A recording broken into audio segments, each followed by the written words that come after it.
여러분은 요삼16 성회에 오셨습니다. 제가 농촌에서 3년 전도사 생활을 하면서 3년 지나면 이제 목사 받을 수 있는 시험을 봐요. 그래서 목사 고시 시험장에 딱 들어가서 앉았는데 시험 문제가 제출돼서 받았습니다. 시험 문제 중에 넘버원이 성경 66권을 한 절로 요약하면 어떤 말씀이겠습니까? 하고 한 절을 쓰라는 거예요. 목사님들이 이제 다 성경하면 아주 박사들 아닙니까? 그래서 쓰는 사람도 있고 또 근데 그 중에 못 쓰는 분이 있었던 것 같아요. 그랬더니 감독하신 목사님이 이렇게 돌아다니면서 유치원생도 합니다. 노래도 있습니다. 하면서 이렇게 암시를 주면서 돌아다녔어요. 목사 시험 넘버원 문제는 성경 66권을 한 절로 요약하라는 그 문제는 바로 요한복음 3장 16절이었습니다. 이것이 성경 66권을 한 절로 요약된 말씀이라는 거죠. 그만큼 요한복음 3장 16절은 아주 중요한 구절 중에 하나입니다. 그래서 저도 지난 30몇 년 동안 요한복음 3장 16절에 대해서 집중적인 연구를 했습니다. 요316의 그 주어가 뭡니까? 하나님이 세상을 이처럼 사랑하사. 주어는 하나님이었다. 넘겨보세요. 주어는 하나님. 근데 그 하나님은 누구신가? 요한복음에 보니까 하나님 말씀이시요, 영이시요, 아버지시요, 예수님이시요, 빛이시다. 그러면서 성경의 마지막 저자인 요한은 하나님은 사랑이시다. 그 결론 내렸어요. 사랑이시다. 두 번이나 결론 내렸죠. 넘겨보시면 기독교는 사랑의 종교입니다. 하나님은 사랑이시기 때문에 사랑은 하나님께 속한 것이니 사랑하는 자마다 누구로부터 나요? 하나님으로부터 나서. 우리 모두 하나님으로부터 났습니다. 하나님을 알고 사랑하지 아니하는 자는 하나님 알지 못하나니 이는 하나님은 사랑이십니다. 하나님은 사랑이십니다. 당신도 사랑이라는 단어를 놓고 성경과 씨름해 보십시오. 당신은 사랑에 충만해져서 입을 열기만 해도 하나님의 사랑이 홍수처럼 흘러나오게 될 것입니다. 유명한 전도자 무디 목사님 말씀이죠. 그래서 저도 사랑이라는 단어를 가지고 창세기로부터 요한계시록까지 쫙 읽으면서 연구를 했어요. 그래서 보통 우리는 믿음의 교리만 알고 있는데 사랑의 교리를 배워야 된다. 하나님의 사랑이 먼저였고 믿음은 우리의 응답이다 하는 것을 알게 됩니다. 그럼 왜 하나님은 사랑이신가요? 첫째, 하나님의 존재 이유는 사랑이시기 때문이다. 하나님은 사랑 때문에 계셔요. 사랑이신 하나님은 사랑을 낳고 사랑을 알게 됩니다. 사랑하는 자는 하나님께로 나서 하나님을 안다 하는 거죠. 목사라도 장로라도 어떠한 그 신학을 한 박사라도 사랑을 모르면 하나님을 알지 못한다. 얼마나 사랑하시면 하나님의 형상대로 하나님의 모습대로 사람을 지었을까요? 당신의 모습대로 사람을 지었어요. 사랑하니까. 그래서 저는 아주 좋은 그런 습관이랄까요? 습관을 하나 갖고 있는데 이렇게 사람들을 만나면 그 사람을 보면서 예수님의 얼굴을 봅니다. 그래서 아주 많은 예수님의 얼굴을 저는 발견하고 감사하고 또 오늘도 이렇게 만나서 예수님을 뵙습니다 하고 복마합니다. 우리 예수님도 말씀하셨죠. 지극히 작은 형제를 대하는 것이 나를 대하는 것이다 그랬잖아요. 그래서 여러분도 우리 옆 사람 얼굴 한번 보세요. 보면서 인사하세요. 예수님 반갑습니다 하고 인사하세요. 네, 예수님 반갑습니다. 네, 우리 형제들을 자매들의 얼굴을 볼 때 예수님의 얼굴을 보듯이 보면 얼마나 고마운지 모릅니다. 왜? 거의 형제들의 얼굴에 예수님의 형상이 있으니까. 넘겨서 보시면, 그래서 우리는 늘 우리 성도님들을 볼 때 예수님 얼굴을 보기를 바랍니다. 형제의 모습 속에 보이는 하나님의 형상 아름다워라. 자매의 모습 속에 보이는 예수님의 형상 아름다워라. First Lady라고 하니까 자매의 모습 속에 보이는 예수님 형상 아름다워라. 우리 같이 불러보겠습니다.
사람을 만나면은 얼마나 좋아하겠어요, 그죠?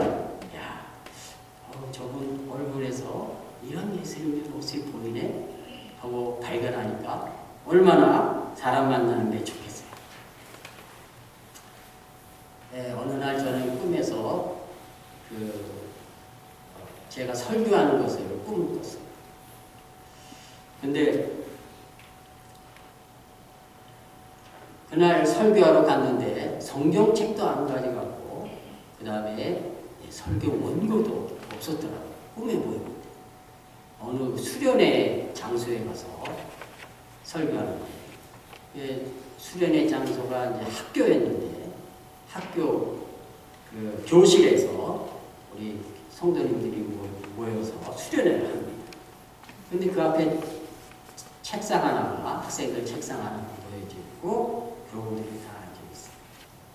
근데 성경도 안 가져갔고 설교도 원고도 없이 시간이 되니까 올라설 수밖에 없었습니다.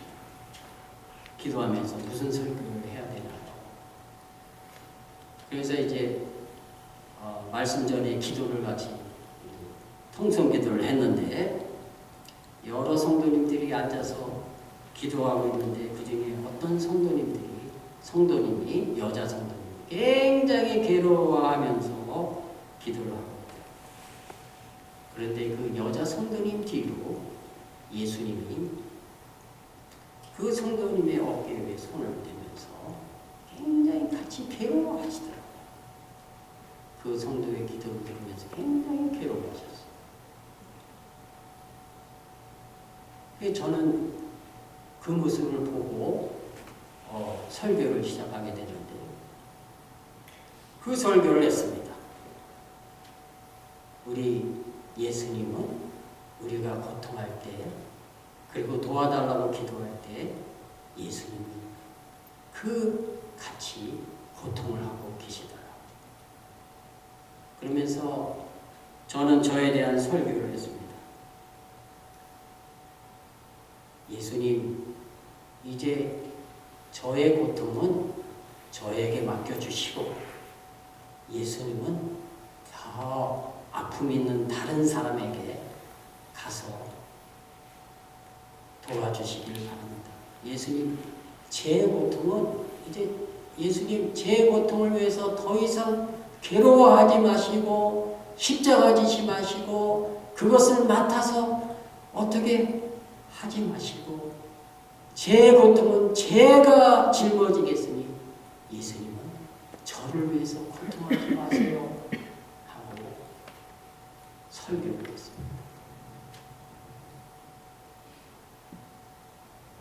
그 설교를 들은 그 여자 성도님이 눈물을 주르르 흘리는 것을 환상을 통해서 보았습니다.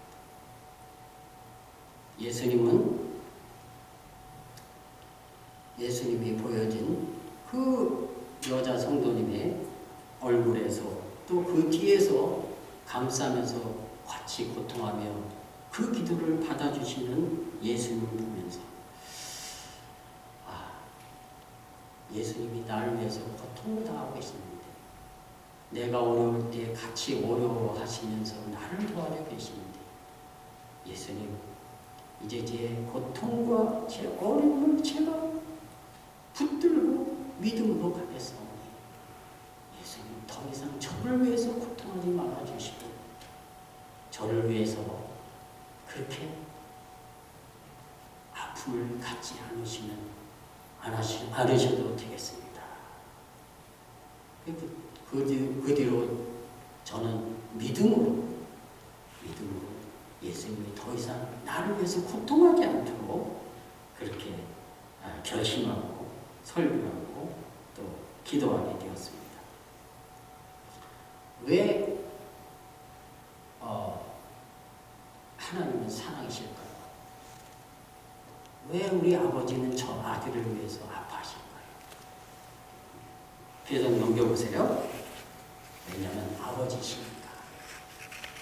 하나님은 아버지시니까. 예수님이 말씀하셨습니다.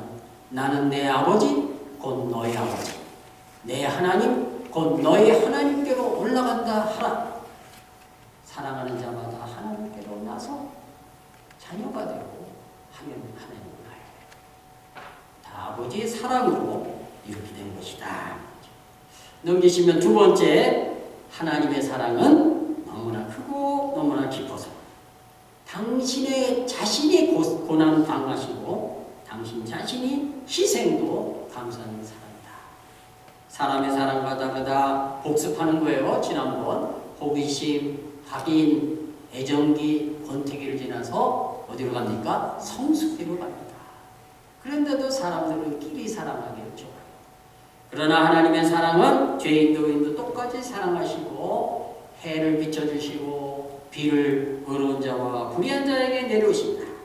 그러면 아버지의 사랑이 완전하신 것 같이 너희도 사랑이 완전하라. 그렇죠?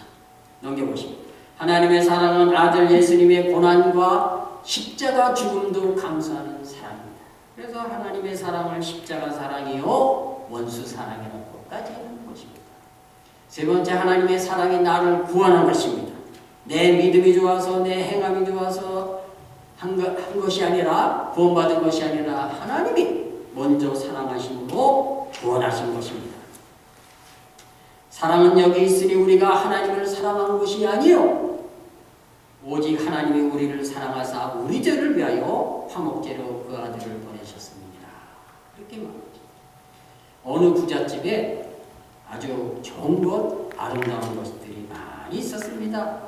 아름다운 양탄자와 그리고 비싼 그림들과 온갖 보석들이 많이 있었어요. 그런데 아름답지 못한 것이 하나 딱 있었는데 그것은 그 집에 사지가 뒤틀리고 얼굴이 찌그러져 있는 바로 불구자 외아들이었습니다. 그런데 이 주인은 새벽부터 밤중까지 이 못생긴 외아들만을 사랑하며 돌봅니다. 그 밖에 집에 있는 모든 좋은 것들이 다 장식품에 불과하다. 왜 그럴까요? 사랑하는 아들이기 때문에 그렇습니다. 하나님은 사랑에 전능하시기 때문에 인간을 사랑하시되 의인일 때도 또 죄인일 때도 원수진 때까지도 사랑하신다. 로마서 5장 6절 우리가 함께 읽어볼까요? 우리가 연약하여 경건치 않은 때에도 우리가 죄인일 때에도 그리스도의 죽으심으로 하나님의 사랑을 확증하시고 우리가 원수 되었을 때에도 그리스도께서 죽으심으로 그리고 살으심으로 구원을 얻게 될 것이니라. 이렇게 원수된 때에도 사랑하셨다. 미국 개척 시대에 기차 화통에서 불이 떨어졌습니다. 이 불로 그 지방 일대가 전부 불에 휩쓸려 버렸죠. 조그만 초가지까지 다 타버렸는데 그 뒤에 그 집주인이 돌아와 보니까 막 전부 다 타버렸어요. 그런데 자기 집에 그 집터에 까맣게 그슬려 죽은 닭 한 마리가 있었어요. 발로 툭 차보니까 그 안에서 뼈얀 병아리들이, 새끼 병아리들이 줄줄이 나왔습니다. 이 병아리들이 죽으면서 산 것은 자기 믿음이요 자기 공로가 아니라 살겠다고 이리저리 뛰는 새끼들을 자기 품속에 강제로라도 끌어안는 그 어미와 희생 때문에 이 새끼들은 살아나게 된 것이다. 에베소 2장 8절에 보니까 넘겨보시고 너희가 그리스도의 죽으심으로 주신 그 은혜로 인하여 믿음으로 말미암아 구원을 얻었나니 이것이 너에게서 난 것이 아니요 하나님의 선물이라. 은혜니 믿음이니 구원이니 이 모든 것이 우리에게서 난 것이 아니라 하나님이 사랑으로 주신 것이다. 그냥 그대로 조건 없이 영접하면 됩니다. 모르는 거니까 배우는 거고 병든인 거니까 치료받는 것입니다. 자격이 있으면 우리가 두 발로 걸어서 천국에 갈 수 있겠지요. 그러나 우리가 무슨 자격이 있겠습니까? 공부나 취직 문제나 결혼 문제는 기도하면서 해결하면 됩니다. 그러나 구원의 문제는 우리가 할 일이 아무것도 없습니다. 구원 문제는 하나님이 하실 일이지 우리가 할 일은 아무것도 없습니다. 그냥 그대로 조건 없이 구원만 받으면 됩니다. 제 친구 현호 아버지 이야기입니다. 제가 청년 때 사랑 장로교회 다녔는데 그때 그 아버지의 친구 아버지 이야기입니다. 그 아버지는 팔렘매를 낳으셨어요. 그런데 아버지가 하는 일이 막노동이에요. 그러니 얼마나 육체적으로 힘듭니까? 또 팔렘매를 키우느라고 식구가 10명인데 얼마나 돈이 많이 필요했겠습니까? 그런데 일하다가 그만 그 일마저 실직을 당하고 맙니다. 밤에 술을 먹고 들어와서 잠자는 자식들을 보니까 기가 막혔어요. 그래서 이분이 죽어버려야 되겠다. 내가 죽으면 이 새끼들 어떻게 되겠지 하면서 죽자 하고 나갔어요. 죽으러 나갔어요. 죽으러 가다 보니까 한 무당집이 보였어요. 그 무당집에 가서 마지막 저기랑 들어가 보고 내가 살 소망이 있으면 살고 아니면 죽자 하고 마지막이다 하고 들어갔어요. 들어가서 이제 보니 무당이 점을 치는데 아무리 점을 쳐도 점괘가 나오질 않는 거예요. 그 무당이 한참을 현호 아버지를 쳐다보면서 그건 참 이상하다 하면서 아무리 가도 당신은 갈 데가 한 군데뿐이 없겠어. 교회나 가봐. 가서 예수나 믿어봐. 그럼 어떻게 될지 모르지만 교회나 가봐. 아니 세상에 예수를 전하는 무당이 다 있더라고요. 그래서 그 현호 아버님은 교회에 다니게 되었고 저와 함께 신앙생활을 하게 됐는데 그때는 집사님이었는데 나중에 장로님도 되고 그 자녀들은 다 잘 됐어요. 정말 잘 됐어요. 이야. 그럼 그 현호 아버님이 장로님까지 됐는데 그게 그 아버님의 믿음 때문에 됐겠습니까? 우리 하나님께서 사랑해 주셨어요. 죽을 수밖에 없는 그 인간을 삶으로부터도 구원해 주신 것이다. 그 다음에 하나님의 사랑이 나를 구원했다는 이 선물을 받아들이는 믿음. 그래서 영접하는 자는 믿는 자라 그러죠. 영접하는 자, 즉 그 이름을 믿는 자들에게는 하나님의 자녀가 되는 권세를 주셨으니 우린 지금 신앙의 가장 기본적인 것을 구원관을 배우는 거예요. 선물을 받았는데 보니까 예수 이름으로 보내진 선물이에요. 그래서 예수 이름으로 그냥 받으면 돼요. 당신은 지금 어디로 가나요? 발걸음 무겁게. 당신은 누구냐고요? 바로 여러분 자신. 여러분 자신을 두고 한번 노래를 해보세요.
지금 발걸음 무겁게 어디 가냐?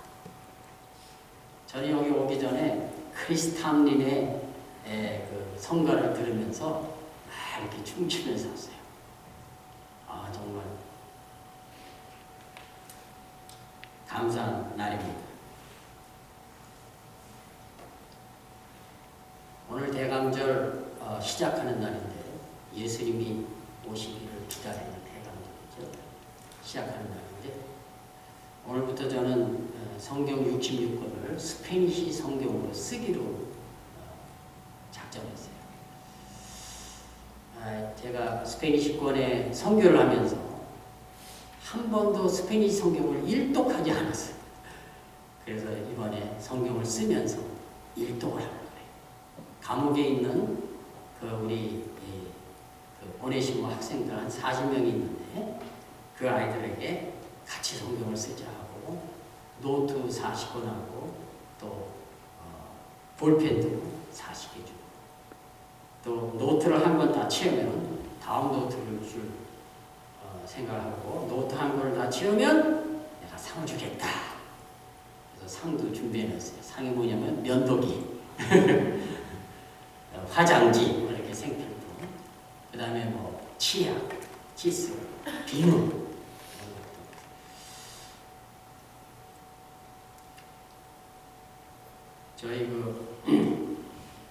저희 형수님 어머니, 그러니까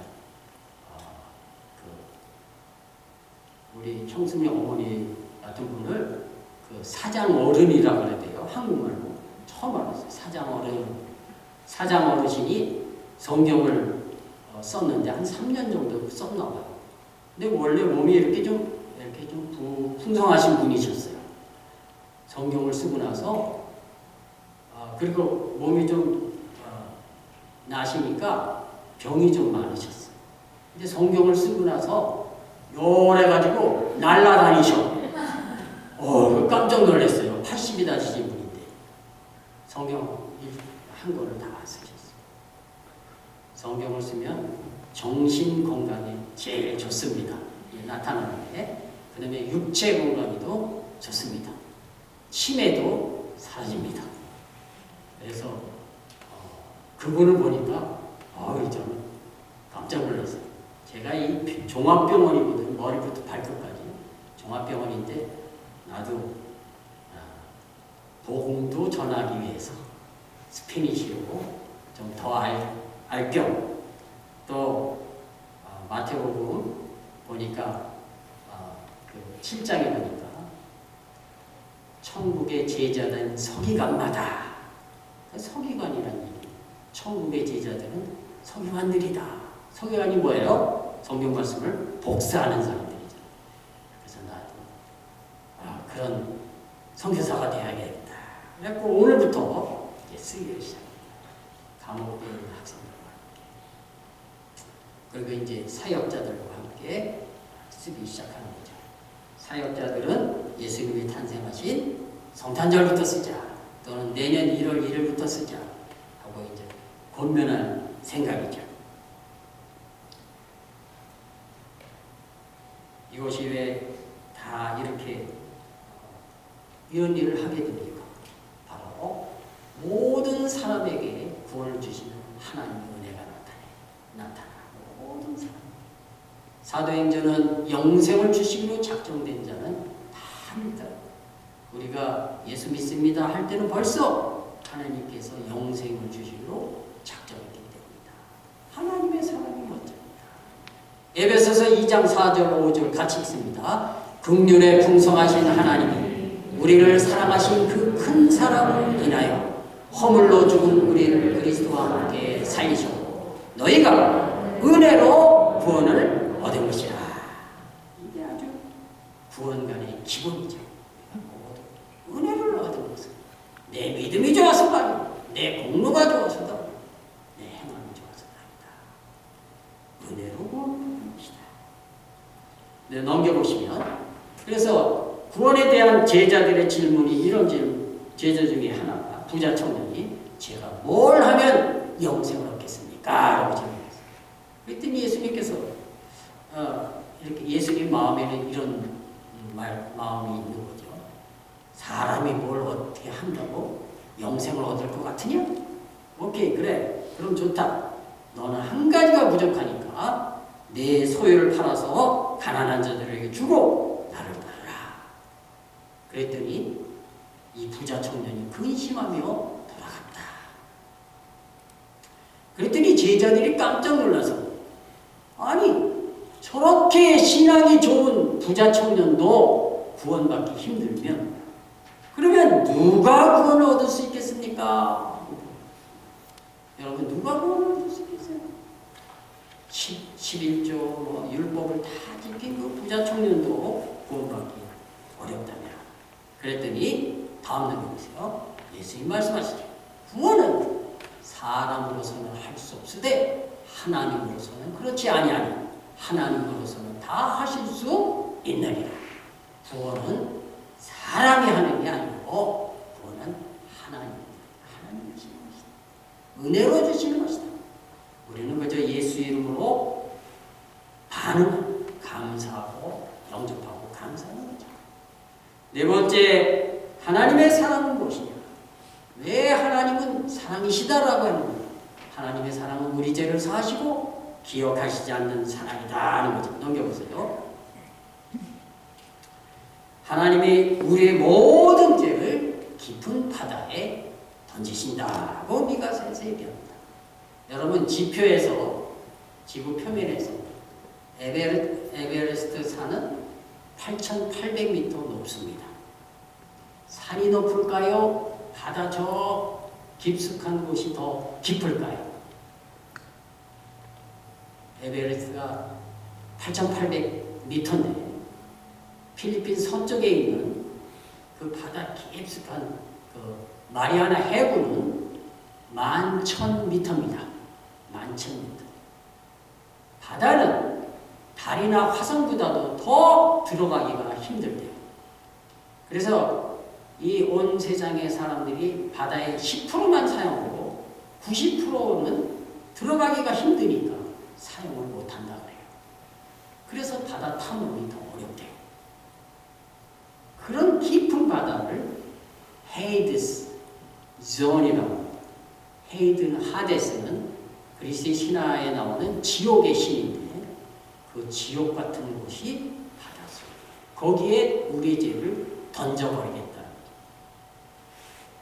어느 공식 석상에 어느 나라 공식 석상에 그 예배가 있었어요.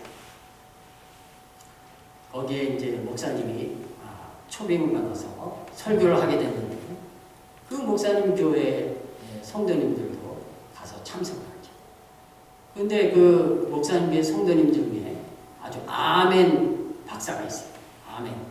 그냥 설교 무슨 말씀만 해도 이거는 아멘 하죠. 아멘, 아멘. 그러니까 거기 공식 그 예배에 어느 자리에 시청에서 하는 공식 예배,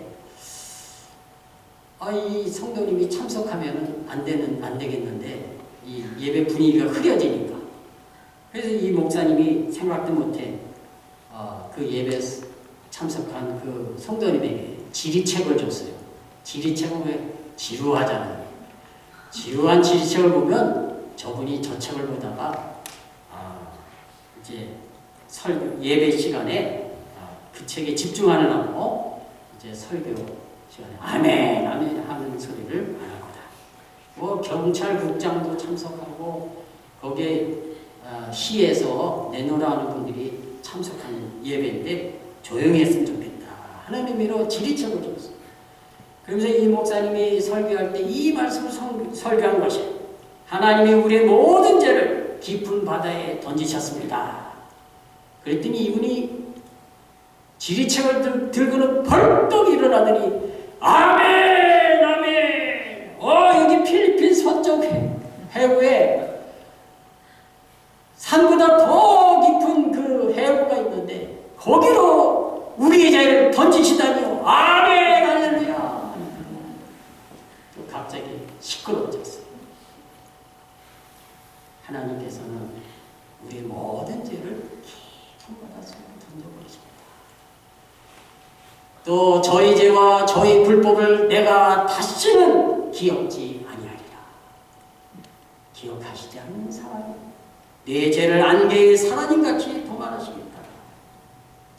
그 다음 넘겨보시면 우리가 경건치 않을 때도 10번 100번 죄 짓는 그 죄인일 때에도 회개하며 용서하시는 하나님의 사랑을 믿는 그런 믿음이 있어야 합니다. 요한일서 1장 9절 다 같이요. 만일 우리가 우리 죄를 자백하며 저는 미쁘시고 의로우사 우리 죄를 사하시며 모든 불의에서 우리를 깨끗게 하실 것이요. 여러분이 앞으로 지을 죄, 뒤에 지은 죄 모두 다 깨끗해. 우리 얼마나 감사해요. 얼마나. 다섯째, 하나님의 사랑은 그리스도의 죽으심으로 확증된 사랑이다. 확증된 말씀이 demonstrated. 여러분이 혹시 잘 아는 그 김진웅 목사님은 예전에 박정희 군사정권 때 데모하고 그 다음에 그래서 감옥에 들어갔어요. 15년형을 받고 감옥에 들어갔는데 그분이 들어가서 성경을 읽다가 고린도전서 1장 2절 4절에 성령의 내 말과 내 전도함이 지혜의 말로 하는 것이 아니라 성령의 demonstration, 성령의 나타나심과 그 능력을 한다 하는 구절을 보고 그분은 이제 나는 다시는 거리 나와 데모하는 것이 아니라 성령의 데모하는 사람이 되어야 되겠다. Demonstration of Holy Spirit 하고 성령 데모를 해야 되겠다 하고 그분이 그 다음부터는 교회 중심의 삶을 살았다고 합니다. 여기 보니까 로마서 5장 8절에 하나님께서 우리가 아직 죄인 되었을 때 그리스도께서 우리를 위하여 죽으심으로 하나님께서 우리에게 대한 자기의 사랑을 demonstration, 확증하신 거예요. God demonstrated His own love for us. 하나님이 명백하게 보여주셨다. 데모하잖아요. 하나님은 한 분이 온 인류 대상을 그리스도의 죽으심으로 하나님께서 데몬스트레이트. 요한일서 4장 9절 보니까 우리를 살리려고 독생자 그리스도를 보내주신 이 사랑이 이것이 하나님 자신의 사랑, His own love, 그의 자신의 사랑을 나타내는 방식입니다. 그분 자신이 갖고 있는 사랑이 있는데 그것이 바로 그리스도를 통해서 주시는 그 사랑입니다. 그래서 하나님의 사랑은 그리스도의 죽으심으로 확증된 demonstration, 확증된 사랑이다. 이제 넘기시면 우리 중세기 때 전설로 내려온 두 나라 이야기를 드리겠습니다. 제가 번호를 얘기하면 여러분이 그 번호에 해당된 말씀을 읽어주시면 됩니다. 옛날에 인접해 있는 두 나라가 있었습니다. 그 중에 한 나라는 빛의 나라고 아주 부강한 나라면서 그 다음에 미남 미녀들의 나라였습니다. 반면 다른 한 나라는 흑암의 나라로서 가난한 나라였고 악한 나라였고 못나고 추잡한 사람들의 나라였습니다. 그런데 이게 강명한 나라의 미남 미녀들 중에서도 궁궐의 태자님께서는 마치 아침에 떠오른 태양처럼 아름다우셨습니다. 태자께서 모든 남성들의 존경과 대상이 되었을 뿐만 아니라 여인들은 태자의 얼굴만 봐도 입을 쫙 벌리고 한참을 바라보는 그런 출중한 인물이었습니다. 이제 태자께서는 그 나라의 아름다운 여인들과 중에서도 출중한 여인 교수 하나를 선택해서 결혼식을 올리게 될 날이 멀지 않게 되었습니다. 그러다 어느 날 태자께서는 신하들과 함께 가난한 흑암의 나라를 여행하시게 되었습니다. 1번 다시 다 같이 찬빛 그 세상에 와서 각 사람에게 비치는 빛이 있었나니. 그런데 그 여행 중에 정말 믿을 수도 없고 있을 수도 없는 일이 일어났습니다. 그것은 태자께서 흑암의 나라에서 악하고 못난 처녀 하나를 보시자마자 사랑에 빠졌기 때문입니다. 그날 태자께서는 밤잠을 이루지 못하셨습니다. 북년으로 돌아오신 후에도 그 여자를 잊지 못하였습니다. 눈에서도 멀어지고 시간이 지나가도 그 못난 여자는 태자의 마음을 계속 사로잡고 있었습니다. 웬일일까요?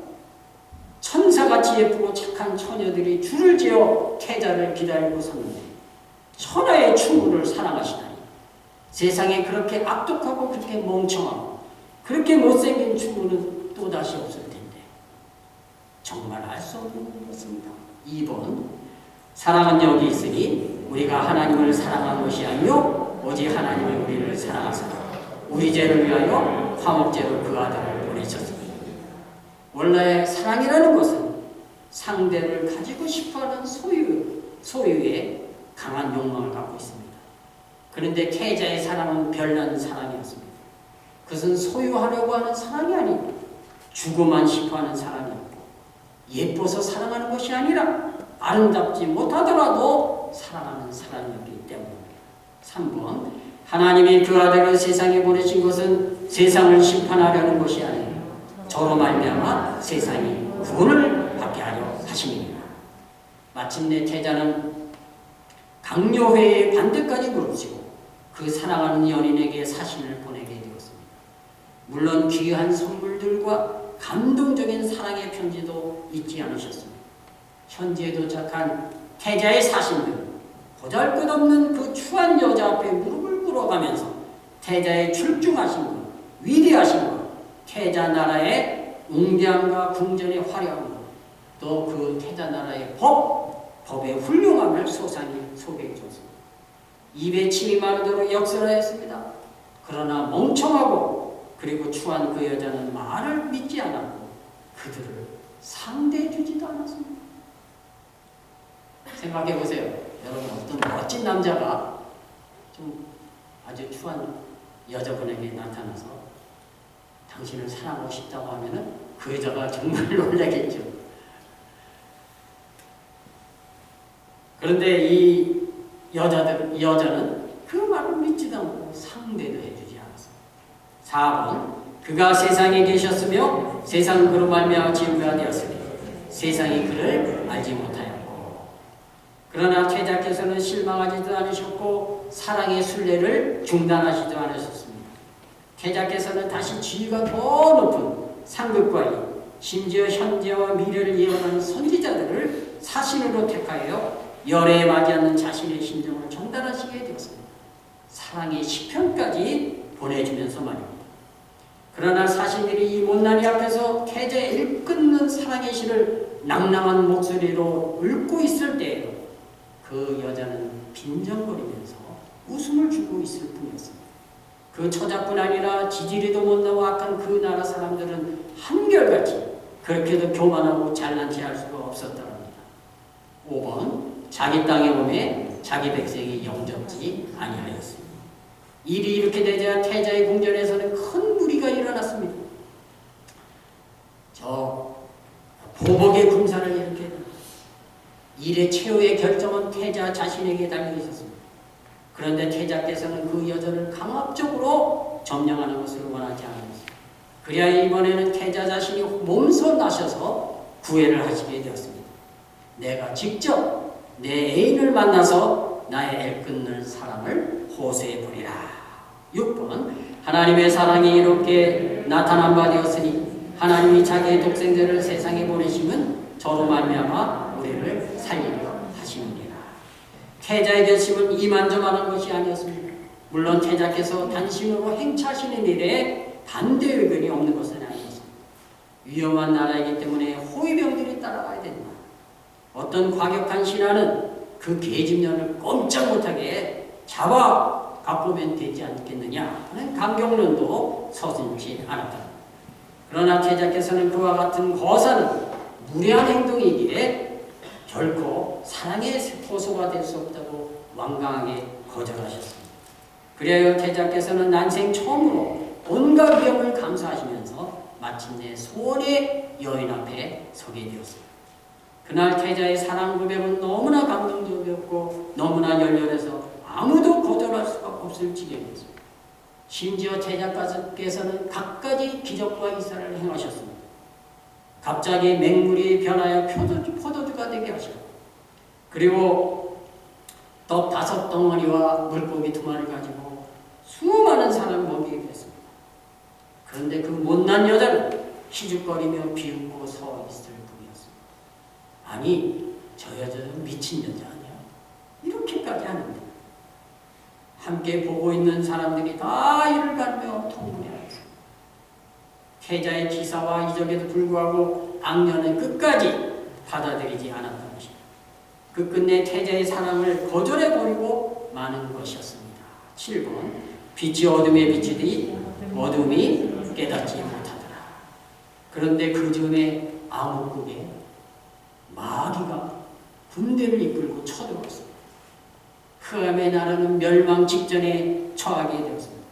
그야말로 풍전등화 암흑의 나라는 나라를 위해 싸울 용사가 없었습니다. 그때 그것을 지켜보고 계신 태자께서는 의분을 느끼시며 흑암의 나라를 구원하시기 위해 자신의 목숨을 바치고 굳게 결심을 하셨습니다. 8번 사람이 친구를 위하여 자기 목숨을 버리면 이에서 더 큰 사랑이 없나니. 그래야 태자께서는 다시 살아 돌아올 기약이라고는 없는 치열한 전투의 현장으로 나가셨습니다. 그리고 꿈에도 잊을 수 없는 그 여인 앞에서 사랑을 고백하였습니다. 마지막 고별 인사를 했습니다. 나는 당신을 위해 싸우겠어요. 나는 당신을 위해 싸우다가 죽겠습니다. 나는 사랑을 위해 내 목숨을 바치는 것을 조금도 아깝게 생각하지 않습니다. 이제 마지막 부탁입니다. 내가 죽은 후에라도 나를 기억해 주시기만 한다면 하면서 태자는 울며안고 천지 만물도 함께 눈물을 씻었다고 합니다. 9번 하나님이 땅에 떨어져 죽지 아니하면 하늘 그대로 있고 땅에 떨어져 죽으면 많은 열매를 맺으리라. 곁에 서서 들은 무리는 우레가 울었다고도 합니다. 그 전쟁에서 태자께서는 단신으로 마귀의 군대를 겪게 하셨습니다. 10번 죄를 짓는 자는 마귀에 속하나니 마귀는 처음부터 범죄함이니라. 하나님의 아들이 나타나신 것은 마귀를 멸하려 하심이니라. 그러나 안타깝게도 태자 자신께서도 중상을 입고 전사를 하시게 되었습니다. 온 인류가 죽음을 향해서 가는 행렬을 정지시키기 위해서는 태자 자신이 죽어야만 했던 것입니다. 아멘. 11번 다 같이요. 하나님이 세상을 이처럼 사랑하사 독생자를 주셨으니 이는 저를 믿는 자마다 멸망치 않고 영생을 얻게 하려 하심입니다. 중세기의 전설로 내려온 이 이야기를 키에르케고르라는 사람도 이야기를 썼습니다. 바로 우리 죄인들을 구원하시기 위해서 하나님께서 독생자를 보내셨다는 하나님 사랑의 이야기입니다. 기도하겠습니다.